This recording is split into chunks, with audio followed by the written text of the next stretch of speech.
There are no reliable numbers about the size of the alt-right, let alone how many veterans are involved.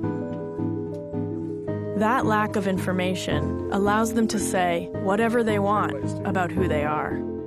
I went from Kuwait to Baghdad back and forth, and then we did a little bit on the east border over by the Iran with those fucking Shia motherfuckers. You know, I'm talking about those Shia militia people. On alt-right podcasts, Eli portrayed himself as a callous combat veteran. Fuck, we'd rather a Chechen shoot at us than a fucking, be next to a Haji. But in our interviews, he's vague about his time in Iraq. Sorry, did you say you were in Iraq? Yes. How long were you there? Only 3 months, or 9 months. Oh, different than 3. Well, I went to Kuwait for a little bit for 3 months, and it wasn't really Iraq. And then it was 9. Yeah, exactly. Right. And it was towards the end part, so the demobilization period, because I only graduated high school in 2010. So. Right. You just say in a full sentence, like, how long you were in the army.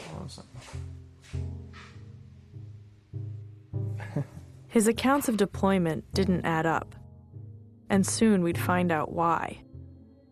We contacted the Army to get his military records.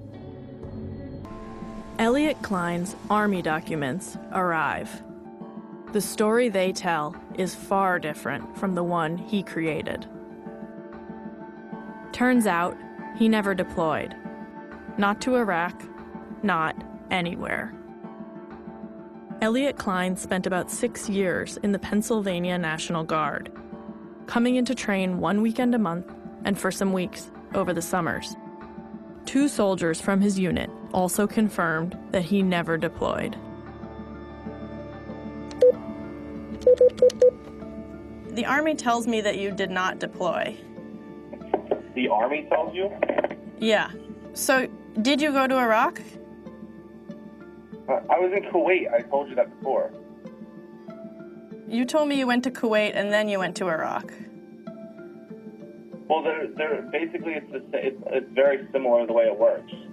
So what were the dates that you were there?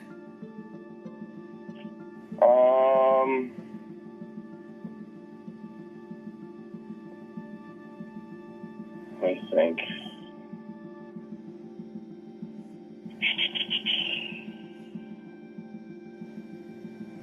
Oh, I'm trying to find out. 2012, I believe, but I gotta look. Because the last troops left Iraq in the end of 2011. The facts don't seem to matter to Eli. But maybe that's the kind of person who becomes a leader in this movement.